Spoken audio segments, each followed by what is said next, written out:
e want be more call you better buy some pa yeah some pa say at multi TV at Korea na Badwam and then so yatna say nyabotre and also some penny for atna say ayen komodi a ye de ebro ye adwen to ase na be betimi ama won so no ubetimi enya biatie no enya biahwe e de atu kotodwe bi atu botom e de atu eye utrim na timi aboa ema ye nyina imputo na timi akonka midin e de kaba mpedifo anano pe aton sa from atna se yo tie nsa nifa so ene ho a eye Owura Solomon Nkasa Deputy National Propaganda Secretary at the NDC so em watching wakaba oh mejodo and a peso nyamena ebe na asida odi yankwachen na the penny so be fine and the Easter way enim nti woma enra na ye menkansun kwesiada correct nti enu ya so be ka sanso ena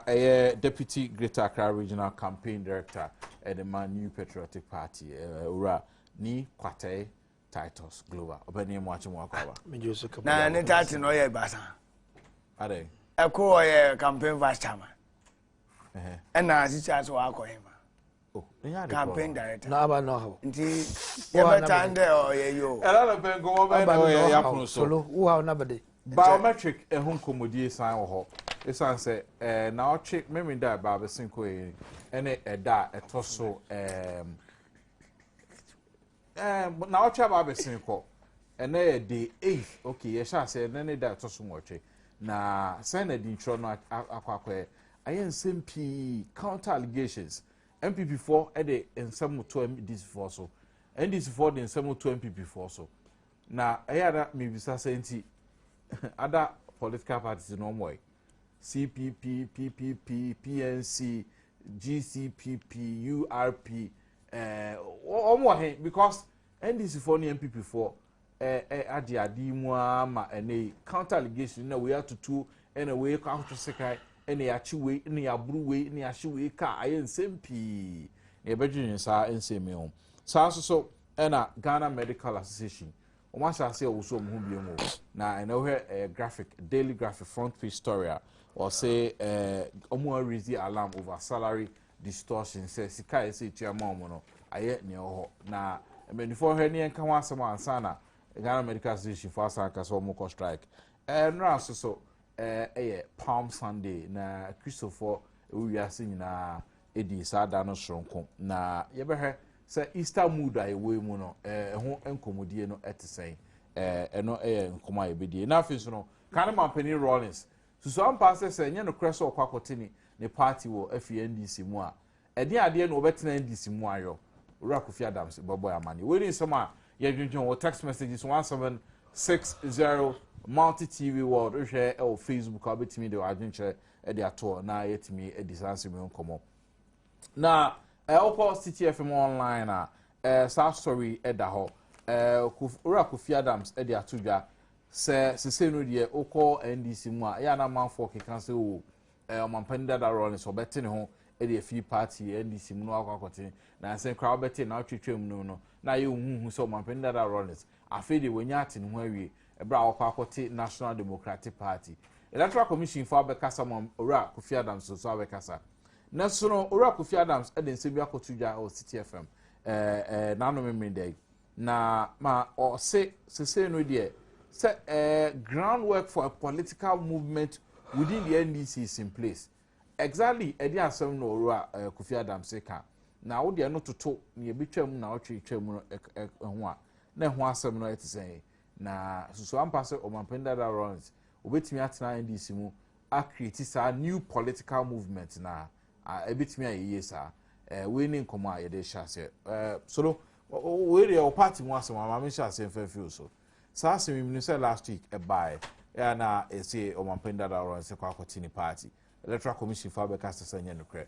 Owura Kofi Adams ni nchechemu no mu no say enya ade so omampenda da runs betini ho fi NDC mu. Na emu no obe political movement within the NDC to engineer the change our person how would the party deal with Sansemia Egusu Eba de bia bibi foforo fi saase ho bai odikama mfa akonya du minchi a mama wo hwe kaba de mensem nyina one so wakao. Yes. Wakao pa. The centrofo, the buffo, na channels are hurrah, ya for the day some yajima Ghana funina. A mania you sabio. In Jendi there and pay your soli. Ghana fu and someone here and pan a jabby. But I want a jabba to the aka. Nemu more than there. Media for development partners to any serious government. And the government in India, one by an agenda setting to help fine tune and shape the minds and direction of the country. But your free state today, no guampe, no je, no futa. Nemom, a bogan so bonu rabo. No, you know, Chubampia, or Shana Wakano. Say, media and where the man about the baby now, Ghanaians will lose interest in the media. Aberdeen Samakada. That as a means started. Solo, as okay. We production crew not on your production crew are some on your specifically to Badwam. But the media has to be the media has to be decided so obey tackle a certain issue. NDC a ruling party or Ghana. Say internal wranglings ebema party no ain't mean focus na ebe government now the government lose focus now NDC because policy am be shape no it will affect us mumpo na ma ba asemi oye direct diagonal pass be she ongo sisia then be she ongo wala nothing that asma me ken manka for a Badwam. No, me a media person. I'm not going to make Kasano. Kasa for media or Badwam alone. Kasa for media. Oyepa. There. Abosha and the assembly of Baba Okoti Abani. Our year room or the Wajibay. Oh. Abani assembly. Very unfair. Oh, what's that now? Unfair. Unfair. I did be in room. Unfair. Spokesperson to former President Rawlings. I can't say more. Oh, spokesperson of President Rawlings are NDC for suspending. One casampo de unde. But he is suspended from his position as a spokesperson. He had no mumpo no much or that semi akumada sama sabi. One five jenenka. Mami ti ora Kofi Adams ni ti a na se me ya kumado asema one five jenenka. Adenti meba nyabote. Ora Kofi Adams kasama for the maka na Mampani Rawlings oba homa so. Obani Kofi Adams anope ye mo achen. Yeah, me ni saying. Nyame adom ye hu yo na so e. Kede mas me che. Nyame adom. Solomon Kansa so chiao. Yo, me jenu so. Obani nanon komodi a okodi o City FM na ye pese enyam nchemu kakra. Na ebra na mudi nkomo de afa se kane Mampani Rawlings so ote ne ho anaso ote ne ho fia disi mu no wo de atudwa se huhia Mampani dada Rawlings wo hia new political party bia nemom se groundwork for a political movement within the NDC no is already in place obetimi a kire mu sa enema soronko a ahya se ekoso NDC mu dada no nkomodi no ye sure that maybe possibly will be sure this. No, you cannot decide the Mampani Rawlings or can send it about the issue of departure from the values and principles or underpinning the formation of the NDC or can say issues of probity, accountability, transparency, and all that, justice, and all those issues. And widespread lack of confidence in the current administration. And to obey them, not one matter, ideals, no, obey Jumabim. Say, until party for friends. I'm saying, no, you don't need a new party. Or party, no, now, we feel the party, no, on yet, in Yama or the Oya. We will use the same party structures and generate a movement. Our Obama's ideals, no, up once again. And that already, no, for baby, I will feel party, no, war request there onto party, no. That is a message we give to them that reasons in here also there into party, no. I don't think that we cannot deal with those reasons from within. So rather, no, go back to the base, not generate the appropriate pressure for the restoration of our values now also there. has been bastardized, and therefore they are calling for a new political formation. Now, Kofi, some movement, also is already in place. Kwame, so now some movement in done when the send bear, you observe it from the fringes in your home. I don't know your understanding of movements per se, that I think there is going to be one particular movement. Every group of persons there will feel one area whereby this is what they want to. You tell them, go back to your area and generate appropriate pressure for the restoration of values that you believe in. So on here, be like you will have one movement all throughout the country. Every area will generate its political momentum in the area towards the restoration of values, and it will work. But concern is movement pressure now. As I said, various various parts of the country, but now mostly Omonkoro. Yeah, until Omonka, the only people we hear any Mrs. Rawlings, any former President Rawlings, any Ura Tenya, the key individuals are this pressure not about for the restoration. I didn't call back to Omo base. When you're interested in going to the first, instead of calling me, can we to my call areas so no one didn't call the various communities, then you go and interact with them. That is how you do news. But instead of them, you would rather choose to call me. And to frame here, say, I'm a friend. One friend is what I won't be. So you are the one that has called. Anything about it. Okay. That if you want to really go for the news and you get out there and start interacting, news. Now, because I don't think I'm in a maybe issue statement there, friend. Right, Kofi, I know they met was a pioneer friend. Now, concern no ABM say, sir, pressure, yeah, as I say, you to me, the bast and a values now, my penda that rolling say, can one seminar. In what form play out? When it starts playing out, or when you are interested in getting out there, we know how it will play out. Right. Oracle Adams, I pay Edasi. Medasi, so. Oracle Adams, spokesperson to former President Rawlings, task for the media. Munkwa Bonting, na Munko ni amount for Bekani amount for tea. Openi, Mamitio. And there, as a mamma, you're looking. Say, better myself. Any group be our new group identity. Within the group, your subgroups. At myself, a bandisma, a bonnet or zonko course, youth wing, what have you. Even echo to the lowest point of organization, a friend of a polling station and a unit now. More than say a word, and I'm a branch, which is the polling station. Echo polling station one man. About there are unique identifiable groupings on Mobia, leading Jumodi Abua NDC.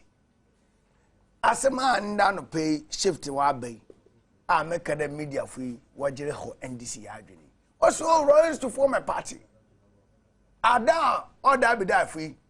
What can you want about me? One anticipate uproar. And to Waji a President Rollins and MPP 40 pen when yaji, because he satisfied MPP to mean a extreme support section.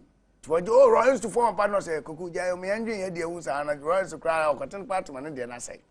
So they should continue deceiving themselves. Now, if them lie, yabe, amount for or be change values and what have you. There are internal dynamics in every group. The NDC, as a party, you take your decisions at branch, ward, zonal, constituency, district, regional, and then national. In the absence of Congress, you could Congress, I want you could take your most important decisions. You have to govern your own for the next Congress time. I could do Congress. In some Kofi Kano on Yanui because only wow on ye day. You couldn't own Yenya Yamama Corona Wayan inti Yajin Po Sabi Sama Corona Wayan and Cantafumpo when that couldn't wobble yasin. wadwene sanko ba adukro nam de manya nya ya ba ye NDC fo onye NDC a yagidi a yenyim de NDC yin party aga na hanom na mambu ni nsese ne nantew onye mobrohu na onye onibi onye nam enti edom dodo nala wonye fadwen ekwa NDC ekwa tifu kwa poyi kwa nafu ko atoya NDC anobi ape enti ewa NDC a na se nyema bi wonwa njenwa NDC nyaso ni the only political party a yeda se yen chokonkronim de baby a obi amfa na ne nsemo ho no enwa onfanko complaints and grievance unit our yen constitution ya ma konya no baby ara order bi da fi wonyi the mountain omobi wonyi ma kacho omo conflict resolution onyi won constitution ma kacho kana na adulo nko round o solve wo problem wonyi anyanye wo chairman ye Alhaji Hudu ya from branch up to national baby a problem will be wajiba at the regional levels, constituency levels, and people have been talking to people to understand because yeah you pay the often Berno you back from Yahoo, you bet Yahoo Yanando, a bimpo one ma party position cry or yeah sometimes government position and party position cry it generates conflict and we need to resolve it. And Tia cool the Damian Bessie. As also we are now, but there. As no obey that time I work there, Rollins select on the party. Coffin or any Casamafu. In order about Obacare, oh, and Yanoko. Obakan is saying, I can't damn it. I'm so Friday. Friday. Now, as a me see that. You understand? One hour can't put your Omega was. Oh, no. Oh, you're very quick because Rollins not found the NDC. Oh, what I say, NDC and NDC for Yancy, the Rollins no young founder.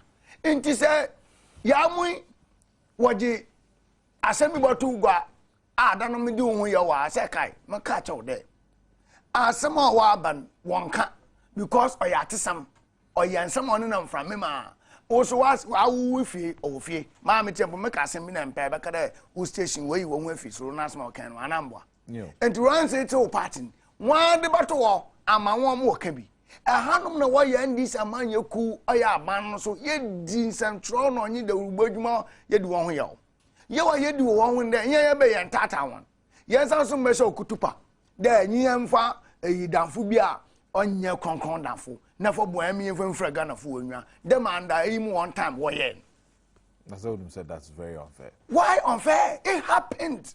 Almost central for kutupa. No, do one kacho. Including state TV, elections result na GTV that turning line there in the Nakufado has won. Na so subsequently omoba out back as then data computation error. Data computation error. Nif anti what can then? Na nichi what can then? Inti bi oti no betin da ben. No mistake. Oh, importing no betin da ben biom. Say station kubi so anfa amboto ebi so anfa amboto a.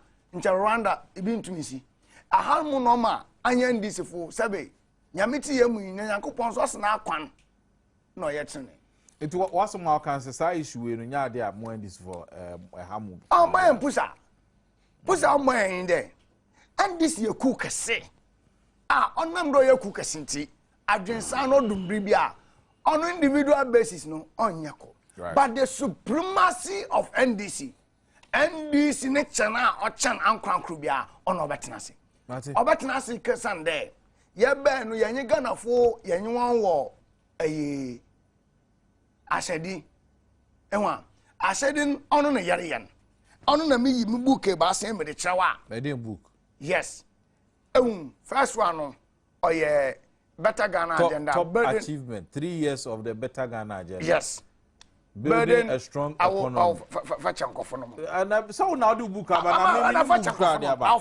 for real jobs. We saw some career investing in people. Now, 2012. Enjoy. Neji. Now, I will expand infrastructure for growth. Correct. Now, so many day. Hey, say, and this in Biala, and this member. That's all not. Okasa tia the madia wato mra out from contempt of party ethics. Ono da. Wo kwambezo. Yes. Sir, a NDC member. Adom Obama was the devil fans work for other hands on mind. Sir, NDC a propaganda for abanning jumodi only di mbanning sheshe. Iyan ye juman po ye ba 80% intra-party communications. Other propaganda on my NDC or ye NDC member be allowed down. Na abra propaganda boko form no. Na amanfo so then o twasebi wagifem. Enti ya ba pro ke nyema atoto na me ka kire ma eja to Ghana fo nya wanyim de. Eja ta. Ono Ghana na obe no. Oji Ghana fo kawo. Kawo oji Ghana fo nde. Osuna na montu up and down ba famani mu se nyama. Obe no odo oyen hye. Na alliance hye so enfo aso nanto. Sunday Nyankopon ban ne bien. Obo ebinumu ano de won fan ye dede. No obo obinumu so ensa de won fan di djuma. Na abo kodo nem nikatu de expert. Na abo atim so de dede. Enti eja ta wa mmia no wa ye djuma ma ye kuchire gu ha. Onu nti na menja ma ka to ne kan de ebe na eyi djabo so community ba sa won to abai. Na nti achim.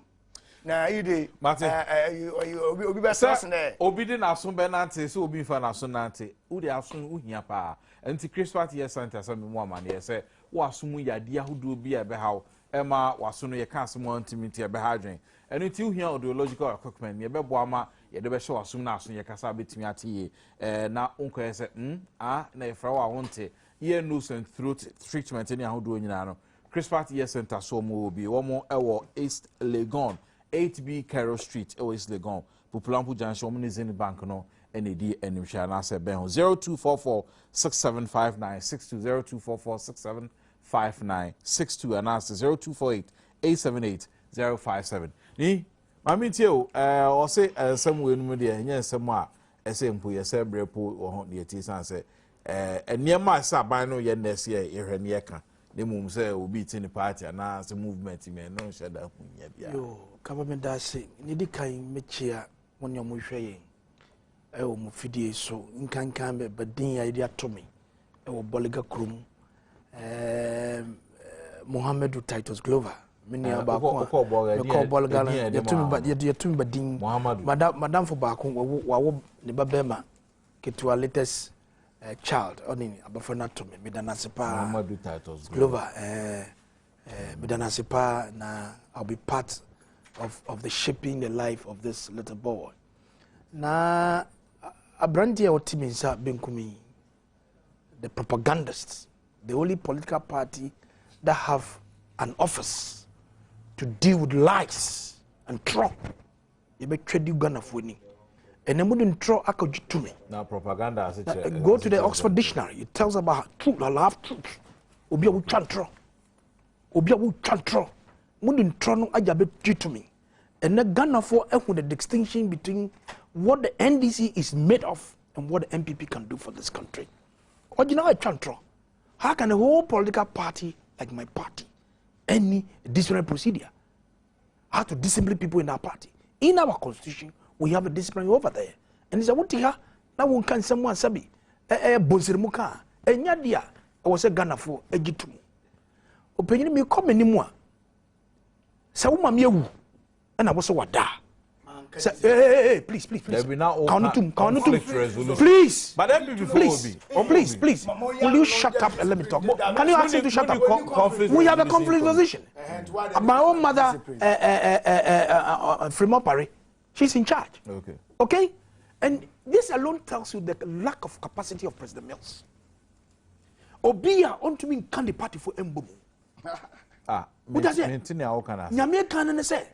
Pinte koso when this amamu yeko.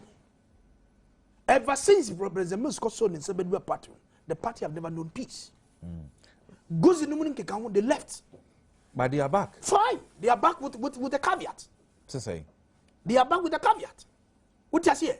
And then President Mills, after Fonka Games, what has been his opportunity to reconcile his own party? President Mills. Obi or saying anyone enjoys the Christo. What has been his level of capacity to unify his party? and the party continue to deteriorate. But Ebiana way a face a passing in the go through. Masa. The man Mills himself, we have to interrogate and deal with him. Sana nimno waya say yes to Christ. It was a ye free. But we have to take it off. There was a time when MPP more crisis point to send that shows the level. 2007, please. And that tells you the level of Nanado and Professor Mills. Your capacity to deal with issues that will confront your political party. That leadership quality. Peace up for Onkasa. Peace up for Onkasa. People talk. We allow them to speak your mind. But who are running the cheat now, then you are branded as anti-Mills. And that is what is happening. Who did you roll in Satemwa? Then they give you promotion. That's what they do. Now, Walker Samino, he was trying to beg the issue. Meaning, American say, so, Mammy, now what's what da? Say, Mono started say, a bon cancancaya, a wedding, obete. We are confident and working on our own. I'm sorry of what is happening in the NDC. I'm totally alarmed and sorry the way what is happening in the NDC because Mills is confused. Because he's confronted with how to deal with the challenges of this country and the fighting internal party problems are everybody will. So where is he? Between the deep blue sea and the devil. Where does he stand? The internal party wrangler, does he give you that right mind of frame? I would be poor mind. You form political pressure group. Your own founder, or no so in some education, and then we should in some education. Look at the way that you here, we see with check of Adams. Were you not part of the team that suspended him, that revoked his membership from the NDC? And you are sitting down here and you say you greet him for. Are you not ashamed? Oh, please, you cannot greet him. You cannot. Don't know why we're MPP. You cannot. Because Nipana Babonting, you have not even tried him. Yet you have judged him. In the court of cockroaches, where the hen and the cock is the judge, in the court of cockroaches, whether the hen or the cock is the judge, chairman of the Council of State, who advises the president, you have even revoked his membership, yet you are inviting him to come and sit in his court to try him.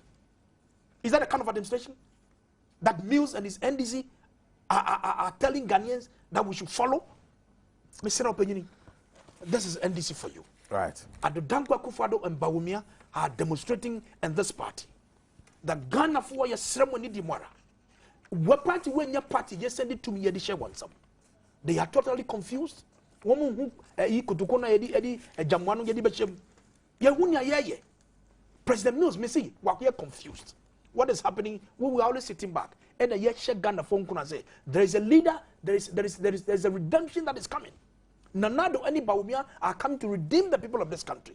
Let us give them that opportunity again. They missed it narrowly in the first attempt, the first round. And next, the two Jones, look at their performance. So abysmal, so disgraceful, so reckless. And the rally said, because I never was so Mills in some Shadiomu. And then you look at the way they are discussing Rawlings. Now, what the hell is our funder is our what? You have text messages for the Abana and kind to us or say if the corn will grow bigger, it start from the germination. Mills deserves no second term. Dr. Bawumia made allusion, not plagiarism. Shame today to the tabloid. The only solution for JJ is to form a new testament. After all, God did same. Nana Niman Edifi the buyer or say Kaba, I'm back. I want you to use the media to ask those in charge of Bui toll bridge, okay, to use the money they have been collecting for years to work on the road for to the other end of the bridge, because a car nearly crashed our STC bus on the bridge simply because he was trying to dodge a pothole, which was already a manhole. Okay, or say they should sit back and watch for something to happen before they take action. Randy in Tamale. Randy, welcome back. I was thinking about, there were only 2 sports stadiums, one electric dam since independence of Ghana till Express for built 2 more stadia, Bui Dam but didn't praise himself as unprecedented achievement. So I tell President Mills and the NDC to show their unprecedented achievement. Eben a defeat by Mutali from Bupe Rice Kaba. Why is it that the NDC feared to go in opposition, knowing well that Ghanaians will not vote for a party that does not put any better policy for the youth? Fifi Kwate should go take Baumia CV and stop his propaganda against him. I'm wishing my dear daughter Juan Igreen Latiku of Lost Shines International School, Kaswa, a happy 9th birthday from Calvin Desmond and our defeated by Dr. Ebenezer Tete said in one of the newspapers that we shouldn't take peace for granted, but he didn't talk about it. Why? Eben, he didn't even count all the issues. I'm sorry. Issues in the papers also. Also, I want to know where the said beach is. But Keta. Also, it's official. Ghana's hospital pharmacy strike is on. It started yesterday, April 1st. Heads of pharmacies should not hand over keys. Keys should be handed over only to DDPS after stock taking Aluta and they buy. Hey, now bet you, baby, I'm fast for uncle. Come on, why is the MPP against the security of Ghanaians? They are weak from Isaac and Asase. President Mills has failed Ghanaians. Let's vote out the NDC. Only man in Borga Kaba. Allow the MPP to voice out their frustrations. Boama and Gosso. Now, 7 cast MPP for Gasa and MPP and NDC. The best way to put a stop to the registration of non-citizens is by way of involving immigration personnel so that the registers will go through series of interrogation before they will be registered. From K in Takrade. Also, if the NDC and President Mills have no bad intention, they should bring the census figures out. Alasan from Sola. Cover point of correction, please. Today is the 10th day of the registration. David Kumi in Takwa. David made us papa. Make a nice one for me. The NDC was born from intrigues, schemes, and manipulations. And the same character is burying the NDC today. Yawose in Abelempe. Or say Mills and Rollins should watch each other since both of them are unforgiving. Yawose again, Abelempe. Or say I'll be the first person to support the movement by the Rollins to and see the NDC from Nanahin and Bogo. So, Afrajan should come clear at the December polls. Is he doing biometric verification or not? Yeah, will say biometric verification, Dr. Afrajan Aka. It is coming on. Inus arrived from Borg Akaba. Tell my boss Title Glover that a newborn is watching him and his name is Mohamed Ashraf Titus Glover. Olatuji. Yo. Hey. All right, and the text messages are banned. Also, do the banking account 1760 and a multi TV world here on Facebook. But for you to biometric blues, counter allegations, counter allegations from Ablekuma South. NDC Nimbi say I shene car. It's an xenophobic trailino. Or yes, Ujinaka crabby pe and Ujane car and say Tufrika Mujane ya pepe. Nama for Baba Shekano. Oko Sutifi South.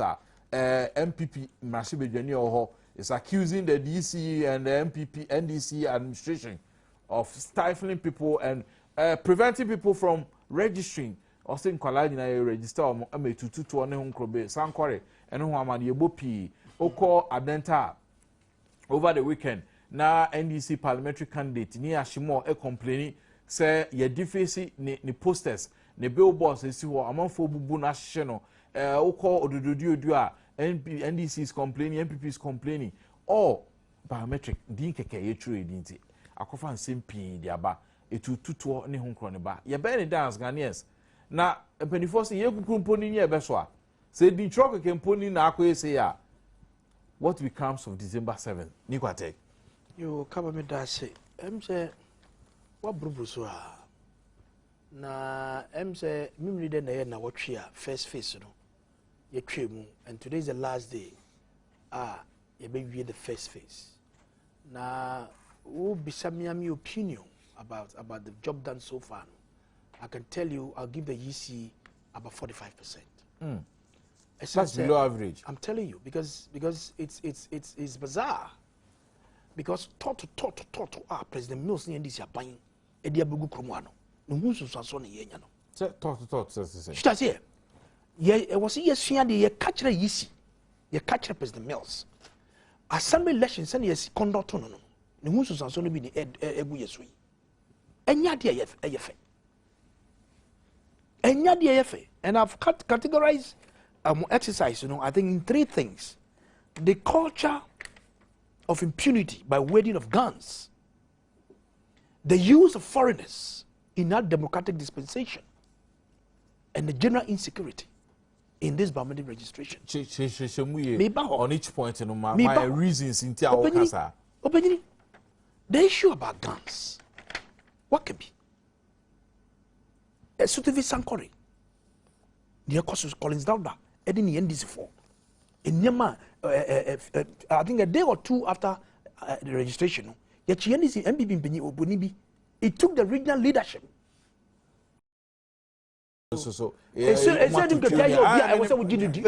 Oh, mommy, I said, look at ya. And this is said, don't get ya. Me and Nini. Oh, said, wait. Answer Jai. A said, don't get ya. A said, don't get ya. And Yama or Yawan if you or Yadifano. Or can you think we don't know? Please. Me say, opinion. Masa. And this is for. I want to encourage all NPP members.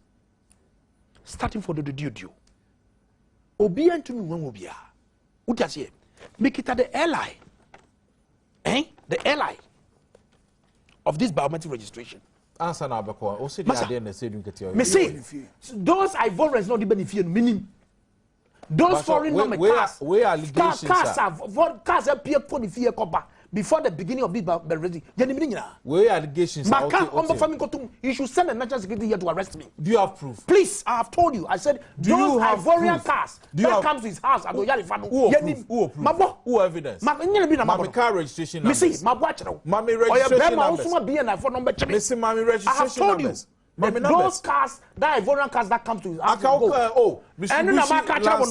Registration number. Take yourself out. I've told you those Ivorian cars that come to his house. Odd hours, we know. Please, will you allow him to keep quiet? Can I have my floor? No, but and I make me say, has no credibility. Providing but Ivorians not going to the borders of our country. But are they not coming in? But how do you know? Have they not been to Cote d'Ivoire and Togo? Inviting them to come and register here? I said, man, I will come. I go to go invite wine. Please. Bisanita to say they don't go to Togo. Oh, it is the same mobile. Me see, Bisanita said they don't go to Togo. It's a biometric. What did she go and do in Togo? And some of the women organize the woman go to go there. Go and happen what happens at Shia, high level the of border town. And then we free her. Me am Nasara coordinator. 3-4 days after the registration, now original Shia, the border post. Now end this link it a second.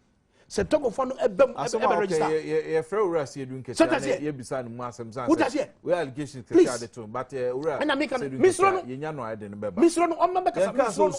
Now, me see, yes, my evidence. I want a cast never the we have people around this neighborhood. They're shadow. I do go from Baha. I'm going to go from Rumba Chojo Mudin.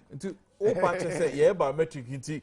Please, other ECOWAS bordering countries, more Mahana. Opinion. You are a journalist. Yes. Ma foreigners embark by that ECOWAS protocol, but they should not involve themselves in the registration process. What is a cheap? Yachi Nigeria for Yachi Edi Nadia. Maybe one of the networks. Okay. Yachi foreigners. Yedianko police station. Police for a Duma was some Muyano. Munyet na one jump from Momoko. And they go run to other police stations. They go and register. Say President Mills, any solo tea. Almost more better Ghana. Single digit inflation. Akoso aye Duma ye papa. Why do you rely on foreigners? Why do you go to Togo? I've been a president Mills go Togo. Essence a Togo president can say any Togolese that crosses to Ghana to register, then you count himself a non-Togolese. I'm telling you. I'm telling you. I'm telling you. I'm telling you. Go on the net. I'm telling you. Ebanisen or Russia got to go. They're not going to go. But you're Missy, Ebanisen and the president is got to go. For your single the car. I'm not going to go for President Mills, I'm not going to go for Zoo. And the Cromwell in Sony Ghana. Who know about to go for Zoo? Because you want them to enter to come and register. And you're dear Bebasso. No penny, you're Yakano in Tian and say. Let's go back to or they saying the qualification of a register. Or see, a person is entitled to have the name of that person included in the register of voters of an electoral area if that person, one, is a Ghanaian, 18 years of age and above, of a sound mind, a resident or ordinary resident in an electoral area, and ye not prohibited by any law in force from registration as a voter. 2, for the purposes of paragraph D of the sub-regulation 1, a person who is continued in a penal institution located in an electoral area is a resident in that electoral area. This is a typical example of Kawufono Mwodo do. Obi fini fie fitianopa ebe di ejuma ewo kanshi ewo katamanto. Then they are being prevented because most of the stores are people's homes. Ayede asi hold aye stores obli ejuma. And here he's telling you as a penal institution he's an ordinary resident. And the kwan wo say was so register. And who preventing them all register and who tumra. Nobody can stop them. So long as they are Ghanaians and when ye ejuma wa woni ti hono, they have the right to register. Then you're foreigner. And yet Togoni, and yet Burkinabe, and yet Ivorian, walk across to Eddie Abim. Which I say, a true kikano, Mr. Yen Kase, my police for Mumujuma. I'm sure most of the police people are doing a lot of their best to make sure there's sanity. Me, Bano, let me tell you, happening because for it.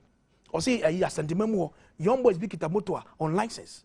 Eddie Besser say, if I say, police station, they are still hunting for them.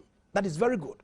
Kwa yebe faso yebe bua police for no ama nkrofo mo ye na brabasam yi nyina yebe ka mache. But yesterday every Friday na me no di here discussion Friday anajo 11:25 p.m. a gunshot was fired behind ATTC. 6 rounds. Nyamin Chadie kokomeme ya.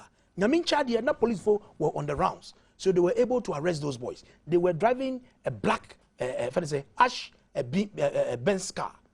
Yakchi no pistol no kitano, there was an additional pistol in his car and a pop action gun. And then a bemo biako tutu. Many opening, many were yet here. Yakon if you know, they saw over 200 rounds of ammunition.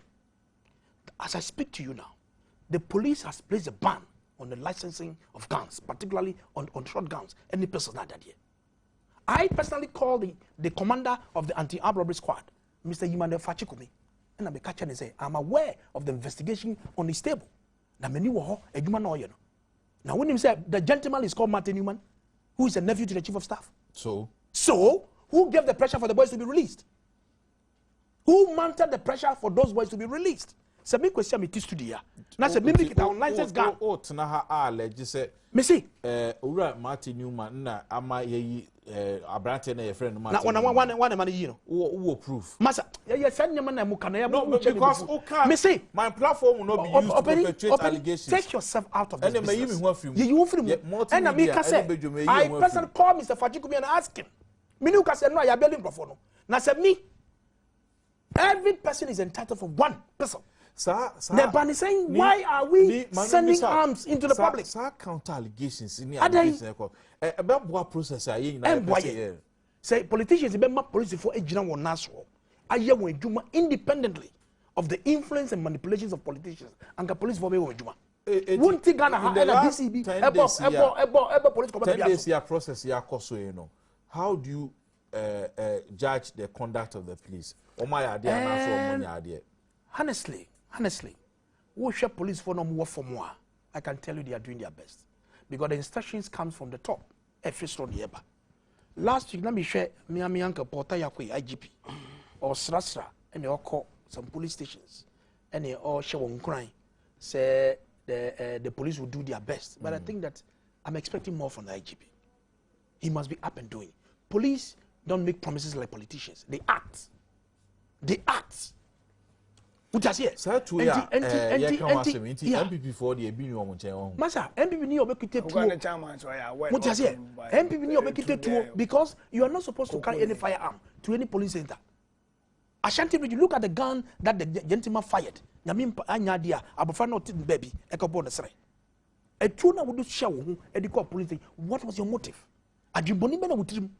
So we nyamrasem. Who so ko play ni pe kulipa. So why should this happen? And President Mills, Mr. No, Jake wrote the letter no. Almost had watch on the letter. NPP you are the commander in chief of this country. You should make sure this election is incident free. You must encourage the police. Take the politicians out of this business. Ghana for a bin who say na koso registration moi say na December 7th be. Na no the question memo asamame esla usu parliamentary candidate the ma new patriotic party Blakuma South. And all kind of herald the Obokrata or the abase mame esla usu akofa tax mrantia o mo betia keteketi ibi ena omo elbo nkrofo Blakuma South o ma ibinum kra kwhye NDC pulling agent be the car yeah ewo Kolebu police station yanko mame ho ne ni ko mame yemo akwaba ye nua kaba me pacho wi aboko de yesu adom ye ho ye yo enya sorry atinkwam we dia stand ye de be merade ye da nyame ase so wonso so ho ye nyame adom me ho ye papa na nye ntia ya frɛ herald de Obokrata de aba kire se wakofa mrantie o mabati akati ibi ena omuhunehuna nkrofo eye constituency wo menam so kra ma over the weekend nkrofo ibi etreli NDC pulling agent ba kwa akohye ne ka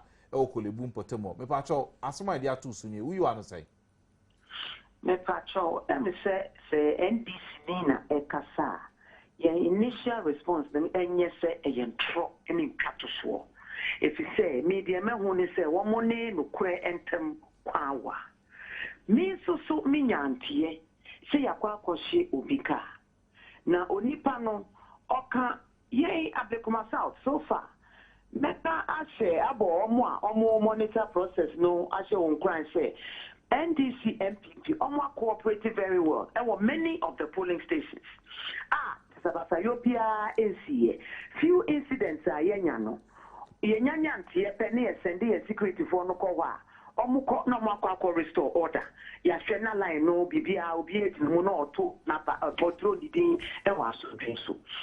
Me say yakoshi obika no na me frɛ won pap na bisa ne say na ti asem me sie e no si wo fiko e na kofo bi di nachi ofisa da braka o se hefa e na kofo bi di nachi na ne car ne be say wo Montreal road enti ogina ho no e na omo etreli no free adabraka no omo ebe ne car ne jo no dwa ne ye ja ho no mo me bisa ne say onimu nkrofo na o se debi enti ye me nwanwa se NDC for Edinam, se Eslobusu, and Wakofa Crofo, and Yababe Shikano. Na Enuntina make us NDC Nibia Kasa. Your initial response should be say, Anyan Troa, being Katuso. Man, your friend Dixon, Momo dear friend, Namu Misao. So bet to me identify so Simesi are not being tennis in the Kanana. Other cat was a baby. If I'm in the Kasa, I don't catch me. And yet they not pay the year in Nipa Eslobusu Aquacofa one no more yes ano. Mesre say Fiat one more baby. And NDC negotiate as the go NDC need so. Omanya won talk with no more qua. Omo no more kwasam. Momo fa mama for ye. Sam Abrantie ya not more tempa ewo Frisbafo campaign or the winning 2008 election. Mo misa no say oni Frisbafo tempt say e misa NDC for nanka say wo Blakuma South they say ye to abani wie no. Oni Frisbafo tempt ye say. Enti say wo mo wo sa be mo aba be boa wona eye wo ya enti na omo pasa akwa no so aye wo kana. If they have internal quarrels, let them go and sort it out themselves. Mo fa mama for ye. Me makasa me ya lawyer niba me hwe emo bia toto ye mra no emu ye mra no emfa entwe ye mra na se enti bibia ye bia ya no mra kwa so obi ya de na nya na fa telephone na fa police for enu anwumre Bishop John Daly police station omo ba bepon and abrantie bi ba ho e be seize won papers wa me nyante ana me smart me security for no koye and omo ko subdue no e de net na akona bi and e free police for and e ba be fa ne koye se free na tipo oti me fie na se ho no mo be di enti ye de any police for they are working very well in Blakuma South and only asoma ka ba be bisa say fa intawanta we bi ama meto yentem mesre we nya first time amate na herald no. So almost me and I'm and Crawford no more yes, I'm going to put them to strict proof. What will make sure only Paqua may make off our own. The Piomutina, I send a meme small one, Omokoyetsana, Omama Meka Meti, Emma Oyen I in tea. It's all booby. Me the minimum say, Minipia Quaco booby. And now, 2 incidents, Bakusi Choco, and a Bakusi Grefehon baby, Pentecostal Academy. I get to yarn a small security for no call honomo, and I'm a patapata for every jojo to one kuma. Within the polling station, one hour confusion, ACA. My security people were nowhere near there. Yenim Rebbe, how do I then get accused of ordering tax to do that? Asamba kwa one for business said, would you police for deep? I didn't know one cast of our personal security. Unfortunately, police for no, they cannot be everywhere at every time. It's yes, so ya seti say yes, so you provide the yankasa security. Now, almost ask asemna na yede asemna kwa ma police for no more to hujuma. Election be a registration be a fan of the air. Obia were the agents. NTC for were agents. MPP for were agents. Obia were the security. MPP for was security. NDC for was security. NDC for body national security for and everyone. Now ya yaki ho. Say police for were hunting. Near see a reverend ha. Make you fear wait here. Yes now. And more be mama to money and say you know. Right. Yeah, kwa kanto kwa. Nanso obi de ba ye be manufacturing response. Enti yes so ya boy ho. Me small be aso konko pro bi. Because that's not my style. Ye demra and a year juma. Oh yeah, vukasema ye be subdue and will hand you over to the police. Enti NDC for adeko cannot start take can say bisanse. Let me feel say or ye penimu. Ma me aso su bacho. Me bacho. I chose my words carefully. Me bacho. Me say me say what ye penimu. Enti at least obeye hwehwemu kakra ansa no de abetu dwa say esla. Na me say omoda na esla eyi wo hu. If you said a proboni or more bosom person, we are Blukuma South, no, Omoya Yania Sano, Omoya, Omudis Yaniacha, Omdis Yaniacha, and the nearby meeting, Yan and Yachna. So that Quaquayasa, a Rukasamna, all from Kobe, not a Blukuma South. This week is Yaya relaxing. And we will be everywhere monitoring them. Said almost one baby or monitor. And the other coca, no more, and this is for no money dinner. No, almost the beginning. No, ya tumrepia, Yanyashi, Abano, a year to Dia Cotono, and no, and a year bobai. No, dear OTM is to make free, so almost so any vigilant. When any vigilant and make sure say Mra CI 72 na ya titire no enu ye de baye adwuma wo yo kokko na obetro wudin ye hu a ye do be bambofo no mo ni wadwuma wo ya bofra na obi ma osika se kona kotro wudin wuni 18 na okwa ye chiwa ye do be bambofo na mra na ye adwuma wa nkodam ani mfie mienu na obi be ma osika no akwa akosisa wo freedom e de akoma akose fiase dia then ye se wara so human mama na of fire boatinja national organizer the ma NDC of fire anope mo achen nini amejoso me pa to hunam boko de oh yes Adom ho ye pa yo of fire anope de ye hwe biometric registration na allegations ni counter allegations e koso we atwituo we ahwe car we abronkrofo we di macho manam of fire aproba awoko de na akosie minu amedasi bebre nedi nkanam se di ntikura na me prayer se me bomodiana makase mu ye de mu bi no memsa aprobo ni ntini ma yinya daje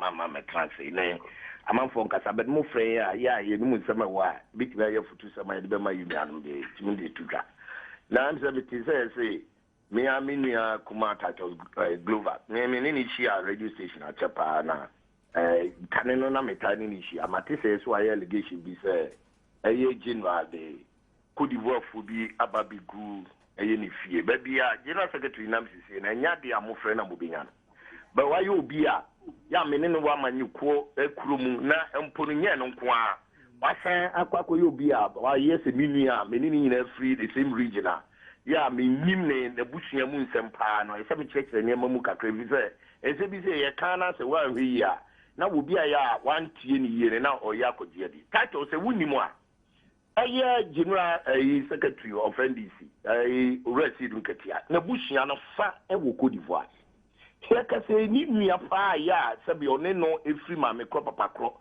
oye prefer ewo make prefer oye regional minister ewo eye Cote d'Ivoire anything general no na busuafo ni binom efri eye Cote d'Ivoire ya obi ya wonim se kwa sa busua ni nyina no nyim se edurumri bi na se bibia te sa no bi ayie ana nema bi si a omo timu kɔ ayie wo ya omo so etimu ba na nsen basabasa no a esi wo Cote d'Ivoire no na busuafo no ebinom ebaya ya omo eba betra ni fie ho but won krampo na dodo na asan ko enye se ne awo ka no nipa aka wo fie wa ya omo wo ho ne ye nse ni nua bia no ye se minister of labor se de be ono kwa na aka wo fie o sisi a ya wo bia eni ho bi ni bo ko ni fie ho sisi a wo pa ya nyinchi na ko se wo kwa sa papa no kwa en se friend kabla don ko se de be ono kwa na waka wo fie ho ya wo bia eni ho a ya se bi wo tiwa ase se ni ye kan wa so nipa ka madu o ma ba begu ni fie ho se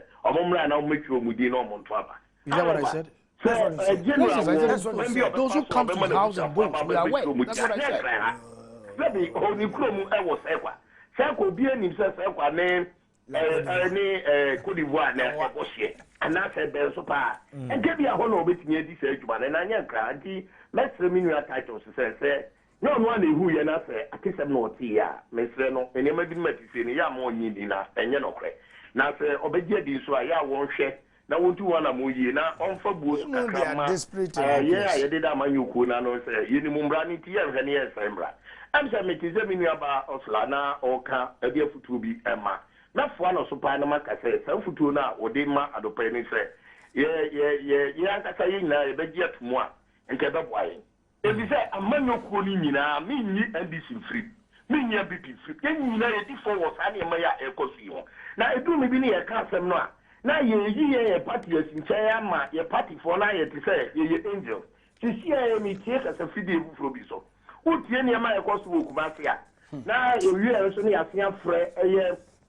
ye ne adambo twi wo okre ne nsɛm a wo kan nyina ne sɛ wo bia ye wo mfiri ho ba so oba betro ni ti ne me ne aba yesu ka the same thing no dia for so sɛ unia wonim sɛ wo mfiri sa bia na ya ye sɛ okutu pasa kotro di na men ko because ye tiwa ase wonye hoho wo na wo akotro kadie ya so na ba ya ma odododio ni na teva na point go for so original say wo bi wo ba ye bisa na kra na house number no wonim a wo ko wa e ho nsem sorry ya ye wura obi ke bi lamte e tro leke de koma o mampanyin e tie tro me bia amanyofo ni nyina ye nyim tu se enyema bi ma e koso wo sa di ntire huni ye nyina na ye di ho fo enye na mom ye nyina ye tu ye hofo na ye nsesem free ho na ye ntimu tu na mo a ebe masa abato ye aye ba betu ebe ye asundie na anya ne sa na se ye ka ye de ke na mom ye nyina ne de ne ye die su kwa ne ka so we ni de omo ye ne nye mi wa ye su ye gofo ne binim sise ba di omo su ye the same thing anything ye ka ye yonko no de no ese ye su ye nkasa ye fie ni a ekoso no ye su ye nkama manfo mu se ampa ya ready say efie wo efie ni ye ba pra asa ya kwa bonti ya kwa ka dream ya say unsu efie wo fie me ma pra me de nti wo so pra wo de ni fi say ye ne sai e betumi etu na mo ama abato we na aye eye asundie na ya anya ne sa na de bia no ye bu ye ni gu ye de so na ye blame ye nua no ma eno na ya na ehedi pa bi no mabufu a say o ye hu se mo ye di mo betra na se mo kana mu di blame ye na mo nka mo de dia ene ni miam ni aya ma na ye de mini anam say ya hwe ni ye na ye de nsusu asesi ya kwa batu mu a na ankoye yi a na kwa se mi ya de be hadde be mi ni se nyame be ma na sapara ye nyina no ye mfa de nkro ne ye nku se Ghana yo man ya nyame dia man na yenti bo for do ne tiase ya de atremu aba bedu samre no entu ana mo ni entro di ntwe ya man asundie mremo na se wuni akura se wuni ata wuni na ye ntafo na wuni ata na ye ade na enya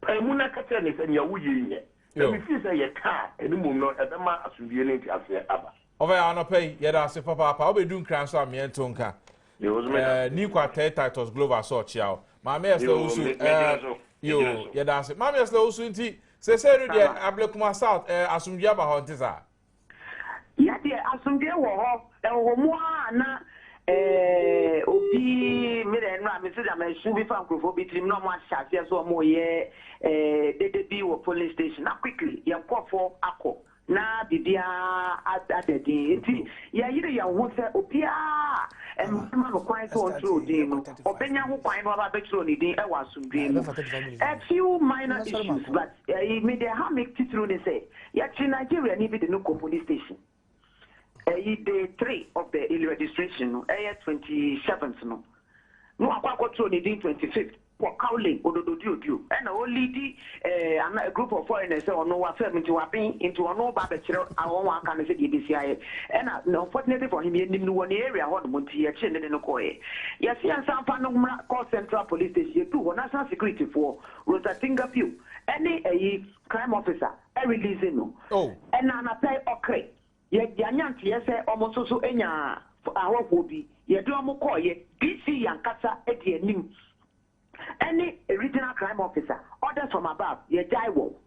Tafu pankrono, okre so MPP for ya browa mama ye report police phoning to one among the na tafu pankrono. NDC for macho men be 20 at to share a police station be SA one near mama na eni nyai. Besina ye hu omo yesa me bambo for no be. Se omo anfi here. Ghana, ya soon great na yenya so far no. A man for bet you say a Jumana Yadia was an old Yankasa. Right, Mamma, then you obey your law of the jungle. Right, yet Bessia, yet you are near broke near to live with you. Oh, my young way too many years on the boy of mine. You better say before someone in Baton, I mean, my round the up, and this before someone you Juma, Magana, Bobet, Abama, I think, and around the country, almost every a whole quarter or more control would be because they are grand plan. Now, make it every year and say, Ghana for and I'm running my quite see a month and for any emergency bigger for my young classic, my hope will be and my sister, young shepherd, and my young. Could you have problems here, Ebony Nano? It's free. I want a baby river or more than Cote d'Ivoire for a net. Wait here in a free, I will see me and free. My young react a baby now. A business sounds for Bonnie Bebre, money and none. Right. Right. Near fire man, and yet, Mammy, you better say now, Chimmy, you better any more studios. Now, you have to have that's a papa. Mammy, yes, and then a train come on. Now, text messages 1760 and multi TV world. Minimum say, Yafa, maybe now, so remember also. Now, quickly, my text messages in Maria, Mama time, and my wife responses. Ghanaians are wise. They know what is good and bad upon the MPP Ganganton propaganda. Now we lose. NDC all the way from Charles Osuru Nyansa Okeja Krum in the Volta region. Hi Kaba, we, the NDC supporters, need to forget about Rollins and focus on how to send Anado and the elephant back to the bush. From Fuseni Kure, Kumase and Odebai. DJ Mali, God, so no matter what President Mills and his NDC party will do in the biometric registration still, Nana will win the 2012 elections. Honorable Aquinas is the best MP in Fasuman West have ever had. God bless him from Moses and if you saw Ponde de Baye. Fonko, Gemo, we all know NDC from Asamoah in Lobo. Kaba, let the NDC know that there are no degrees of honesty as a cat is now out of the bag after escaping one of the ways of killing it. Oh, Nyame Kasa, E.T. Mensah, while politicians should think for Bonsa Tires Factory and Grace Factory and stop borrowing money from other countries, from Kingston, Kumsin, and Takwa. But when did Fanti start? It's not about Fanti or it's not about Ashanti. It's not. This is Ghana matter. I think President Mills should be bold and react to Rollins. We are tired of him. 2000 and 2004, we lost when Rollins was young and rich. So we can do without him. From Richard in Richmond. Happy belated birthday to Linash Kweku Asante, a.k.a. Nas, of Achimenda Old Town, from George in a different multitude. By Kaba, Ghana needs beneficial discussions on the network, no propaganda. Why no propaganda? Also, by their fruit ye shall know them.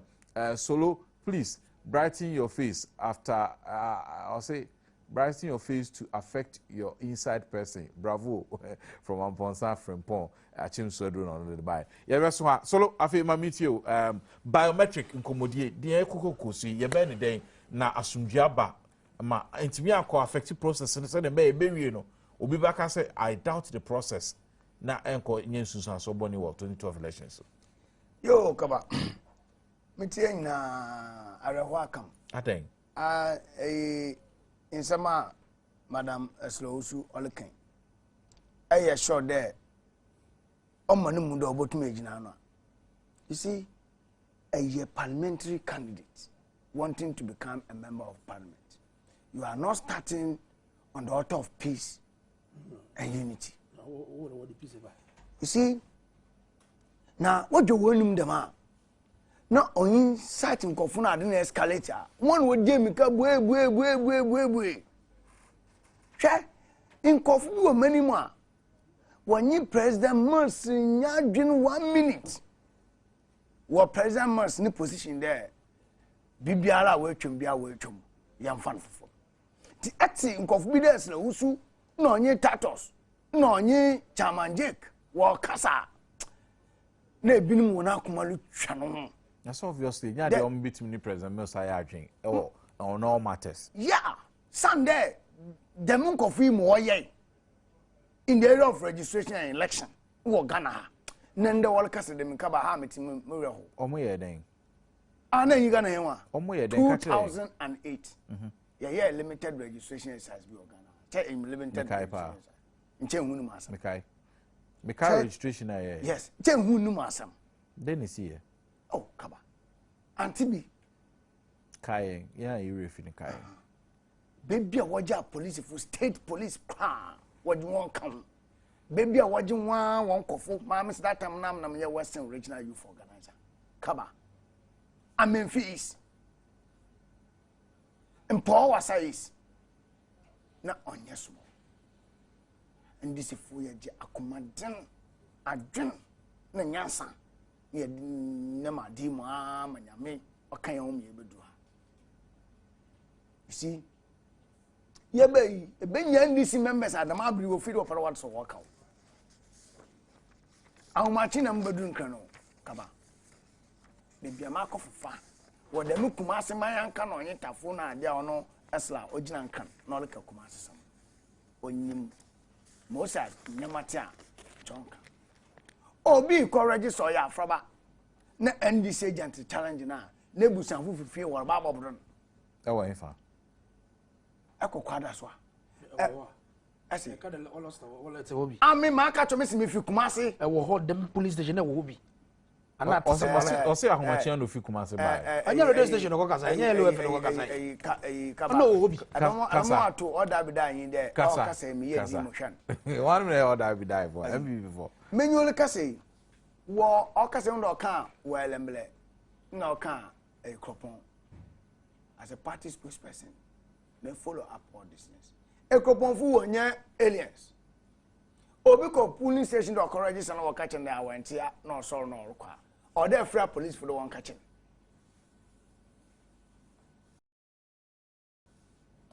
Kaba. Ekropon de sane. What time? Pia Fred Amboche na bi sende. Ekroponfu na waka chen won. Oya ho.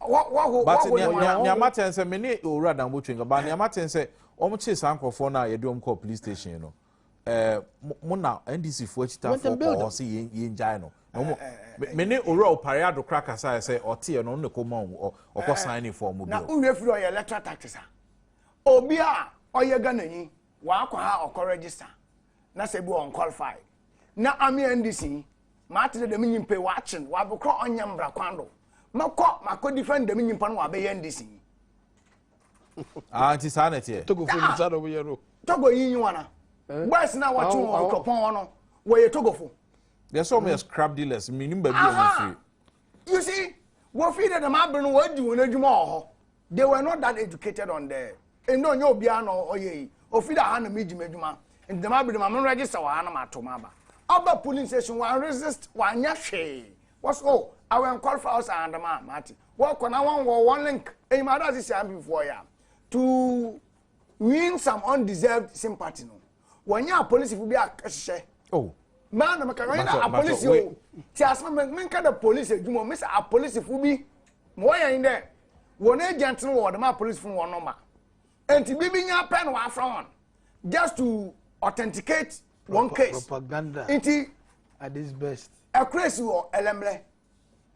I think there was elemble daily guide. What you better? But you also mean Mr. Dambochi to my Mr. Dambochi. What about Mr. I'm watching what about the Babylon. Run Dambochi, I'm watching. Hello? Run Dambochi, I'm watching. Major so, but what I'm going to say? Me ba choka ba ni. I see. Nyamia do. Say we am go na kasa. Ano pass here kasa o. Okay. Na mbacho okre boko de.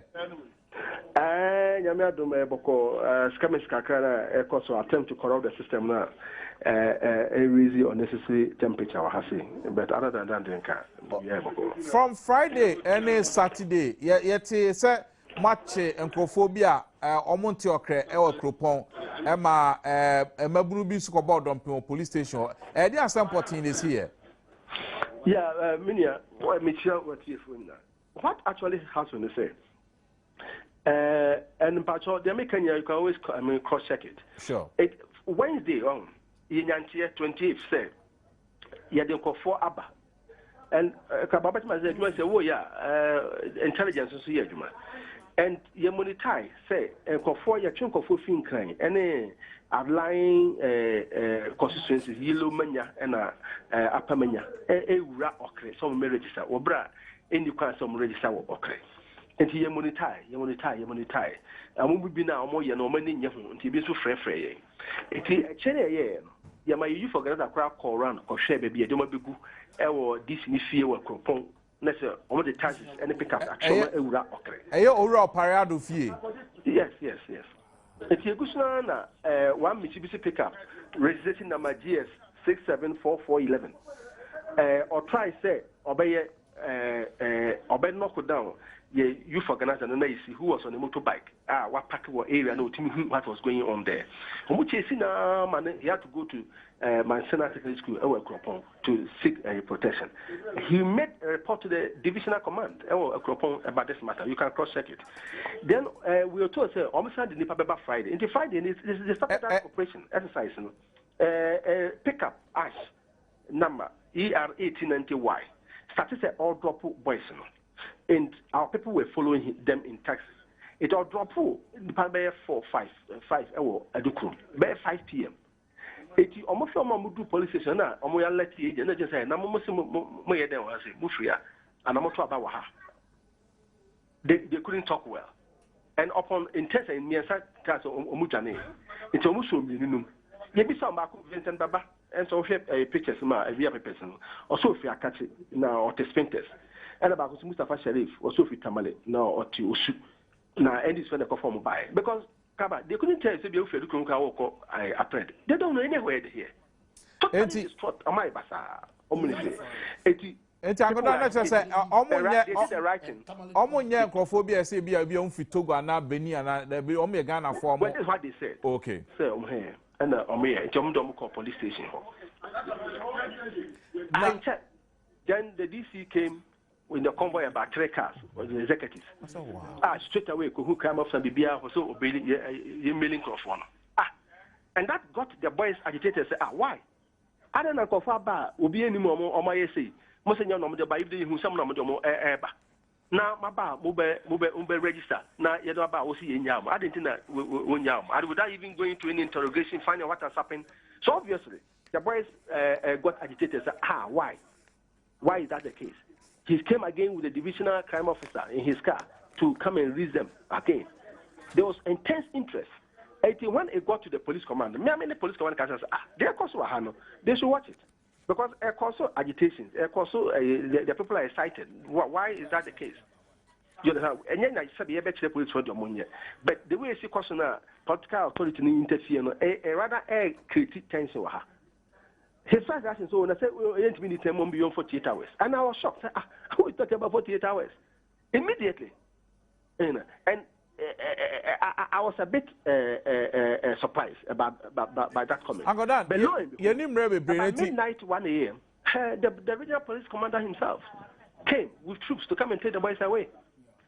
Can you imagine? What is the special extraordinary interest in it?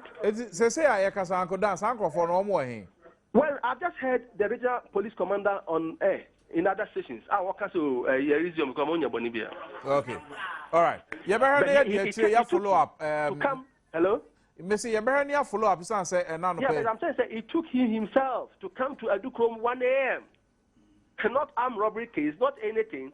Boys, and this one drop for me. Yes, sure, we just fortunate that we took pictures of them.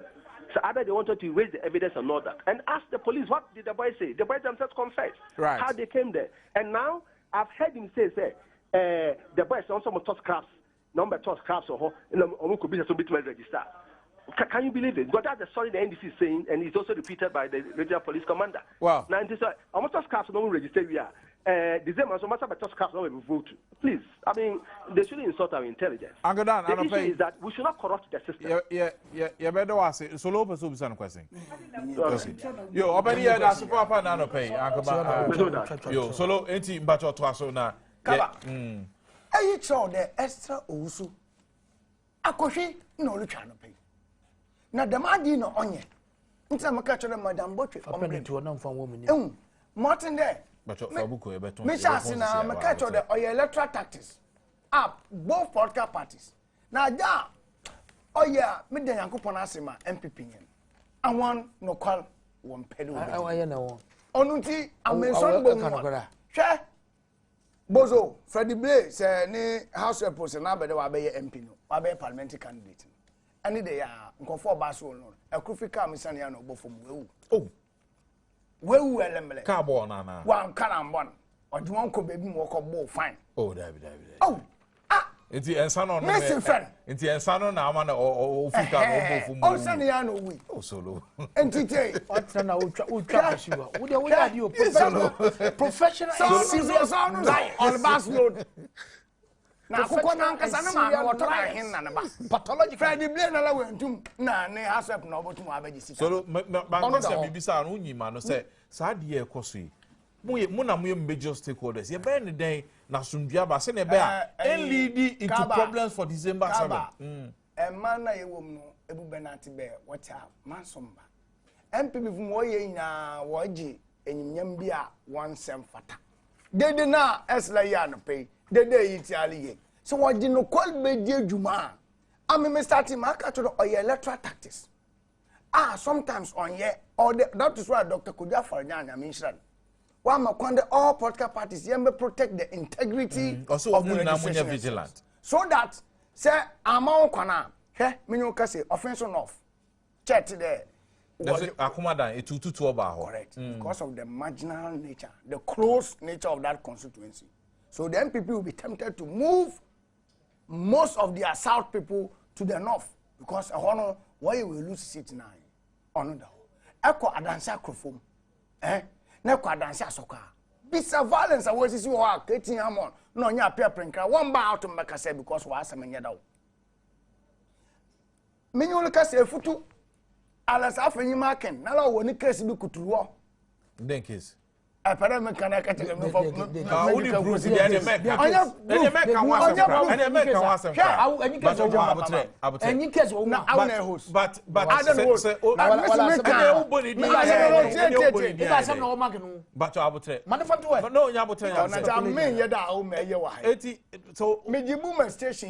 because onya me NDC no ma betra na ma akaka nje wona won kan ko Badwam ought to be protected nti odu baby na ma de bibi ato ono akabas na du nkofu be ya NDC fo watch 5 ono na police station wada madam Botwe ken all try there no so be sick the one be nkofu wonya bono onye offense eyi meba na asem na mese ne boni bi na okotwi wo no epiam kekere bi amaka because of eyi ni suma wobua any mapian why they are no why attempted rape case look at what kind of I am telling you what kind of parliamentary candidate I am telling you what kind of statement is this akoshinia fre minimum police prinkra no anya prinkra na why after him I can what kind of statement is this friend number friend number No, that's on my catch. Okay. Your brother is in arrest in Spain for drugs. Your brother is in arrest.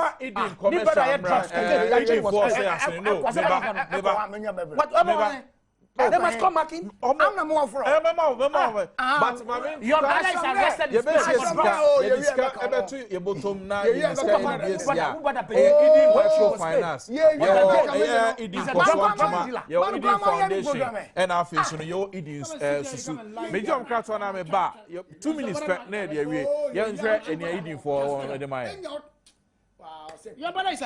This is Spain.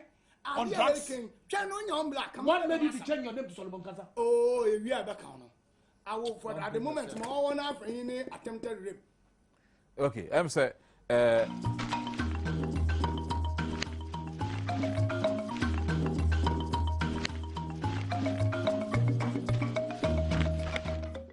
Yawakwa BMA then I said the my Eden Foundation Obinyam Krabata do Pino or the Dunko Fence Rollins Park Winchi don't pass if you just say as of market afon kwantani all branches ahodo mema na some be beautiful for Accra or Rollins Park or Accra most so asem de edwumadi dia bro aka esima be esem yenu pe na edwumadi na akọ na wie enti solo mpacho se ne ekeka kuro no ye be ne den asem we miguso ami bisa se ye be ne den na sa ne ma we entimi iti into December 7th eno ni me concern no I don't know how can say I be day. Or that be that am joking. Or that be that now or a joke. Ghana high one. In Bemman Kasankasa or Ghana. Sabi, when you're ready there, but see Kakun back why you basabasayo. That is why MPP all power and went to one for basabasayamba man. No opposition about one the basayaba. Chairman Jake Nasam in there, a member of Kodibiala or your opposition no create problem. That is when the opposition is strong. Name we week ntina wakasa de bia no kaba final comments registration ya final comments na meneke registration ya yele I mean me de ye kodu pempensu bia oye ho ama ne ekoso enye hu onye hu motin de NDC na MPP ye nyan ekofie bia le ma wo ye busia ekọ ha we de na MPP no wanyi timpo papa na mu de ne papa mama registration yele ye anwon wo ba sofa because of the policeman now biometric name our register being abacho enti moli ye won na wo ye deda ma se cheche oba na Ashanti Eastern ina akofo mu akada ndisi fun we intimidate yan but no anya dem not onu nti na wo ye MPP also ndisi kasa chewa akada anya no kwa na mom MPP kade Gazette. Me da say.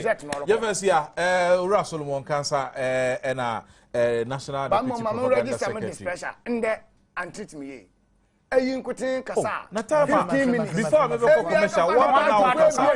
Na one hour see me friend na my friend. Na friend no. One hour me mo fa bi say. What's the man I got say? O da bi your time aso. Hey, am me kasa. Me time aso. Hey, na we come by be fa so ya mza so nje. What do you want? Professor Miss deputy you don't bring foreigners to come register you. Who resist them? Give me one example. Give me one example. Who resist now one you run and leave your son behind. Now one MPP. Yeah, what opposition are they? Gentlemen, thank you. Control American say. Meda ye funny by the billboard beto aso asale media na ko na wi e ba sia.